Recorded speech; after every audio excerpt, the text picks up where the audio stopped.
Alright, all you kings and queens of the leaderboards out there, welcome back to the Indy Radio Arcade.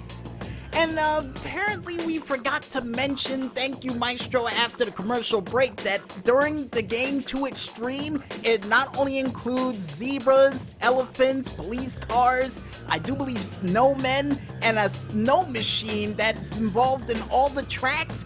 It gave him a good idea for me for the $64,000 question for this week. Oh yeah, it really did. Oh, this is gonna be good.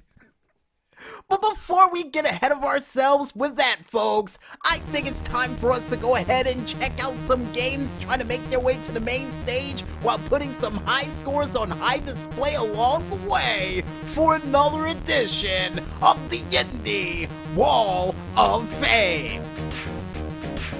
And the first game that we have up comes from the developers Log Games with their game Epic Dumpster Bear 2, He Who Bears Wins. And this game automatically reminds me of a combination of not only open season with a little hint of an episode of We Bear Bears in there as well. If the bears look more realistic in the most ridiculous levels you've ever seen.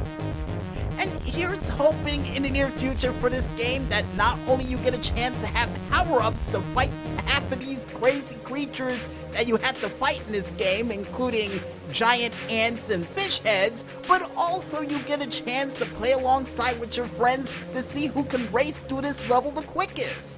And according to the Maestro on the second one, not too entirely sure, but power-ups, you get a dumpster. Okay. Alright. That should help you. But besides giant bears trying to ride in dumpsters to avoid radioactive fish heads, and yes, that's a thing during the game, folks, the next game that we have up comes from the developers Post Boredom Games, nice developer name by the way, with their set game Rise and Fall. And this game automatically reminds me of those cavemen from Eek Extravaganza with a little hint of racquetball, Pong, and I do believe that one other game that I can't remember the name of that was featured during Wild and Crazy Kids. It might have been badminton, but I might be wrong. So we'll just say a game from Wild and Crazy Kids just to be safe. And here's hoping in the near future for this game that not only they give you power-ups during this game to try to take out your opponents, to try to keep the explosive ball on their side while trying to shoot it into the net, but they also have different environmental-like levels you can use to your advantage or disadvantage during this said game.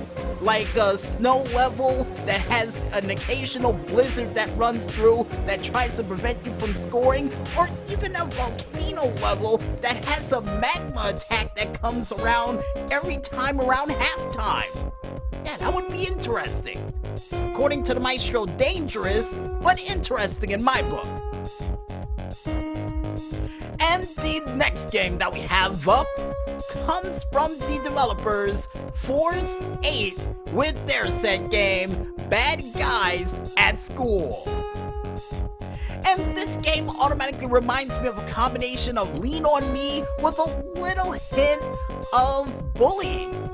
If it was the most extreme version of bully you could possibly imagine.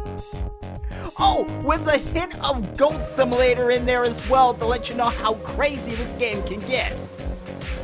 And here's hoping in the near future for this game, besides getting a wave frequency gun to throw people around, they also allow you to do wrestling moves during this game as well, besides the litany list of pranks that you can already pull. And according to the Maestro, the closest thing you can get in this game is probably a drop kick. Okay, I'll take it.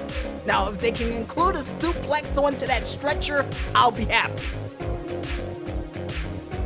And besides trying to turn a school into the WWE, the next game that we have up comes from the developers Kimi Studios with their game Metal Gunner. And this game automatically reminds me of, well, Armored Core. And I do believe Mech Assault in there as well. And here's hoping in the near future for this game that not only you get a chance to upgrade your mech, but also a chance to use a railgun to take out all of those robots that are in front of you. And apparently, according to the Maestro, they're mechs, and he's right. And according to the Maestro as well, he said, yep, railgun included. Standard. Nice. Now, if there's a way that you can play alongside with your friends to take out these mechs too, that'll be an A+ in my book. And besides joining up with your friends to take on a desert wasteland of mechs and soldiers, the last but not least game that we have up for this week comes from the developers Crew Lab with their game, Pt.3. And this game automatically reminds me of not only one of those rush hour puzzle games, with the exception that it involves square blocks instead of cars, but it also reminds me a little bit of Tetris, due to the shape and coloring of the blocks. And here's hoping in the near future for this game that they actually allow you to come up with your own puzzles to try to stump your friends in at least 8 moves or less, because I got a feeling there's probably a move counter included for this game to see how many moves you can actually solve these puzzles in. According to the Maestro, there's not, but there should be, to increase the difficulty level. I get what you're saying. And with all those games out of the way, folks, it's now time for us to go on over to the Highscore Twitter page to check out your high scores for this week. And the first high score that we have up comes from the gamer known as Retro Gamers Hub with his high score of 16,500, a part of the game Aardvark Wild 3 for the Atari 2600. And that's a pretty good picture of an aardvark. Looks like a Nicktoon from this angle. Anyway, the next high score that we have up comes from none other than Larquay with his high score of 154, a part of the Atari Greatest Hits Volume 1 game of bowling under Game 5 for the Nintendo DS. Next high score we have up after that also comes from Larquay once again, and it's a 7-figure high score, folks, which is none other than 1,669,110 from the Game Boy Advance game of Super Bust-A-Move.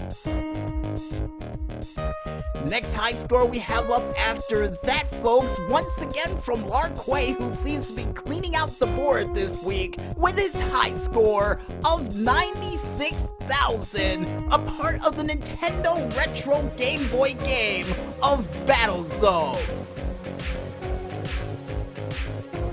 Next high score that we have up after that, it comes from none other than Lvl.107 with his high score of 238,180, a part of the PlayStation game of Ultimate Marvel vs. Capcom 3 under very easy difficulty. Then you have Bamese with his high score of 9,600, a part of the Game Boy game of Wings of Fury. Next high score that we have up comes from none other than Riddler. Is it the Riddler, Maestro?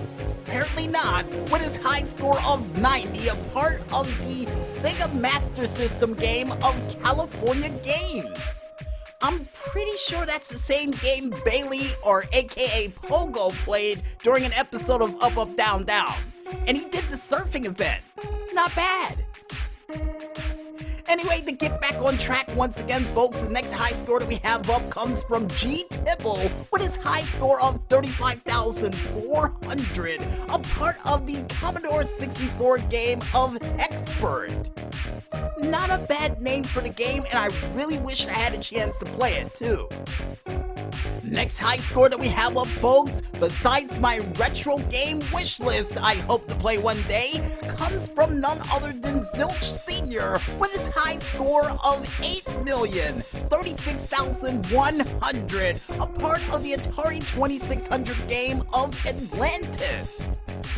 Next high score that we have up after that comes from none other than Speedy4759-123 with his high score of 63,630, a part of the Android game known as Paper Pear Saga under level 60. Not bad high score for level 60 either. And the last but not least high score that we have up for this week comes from none other than Darren9999 with his high score of 445,680, a part of the Candy Crush Saga web game of, well, Candy Crush Saga under level 277.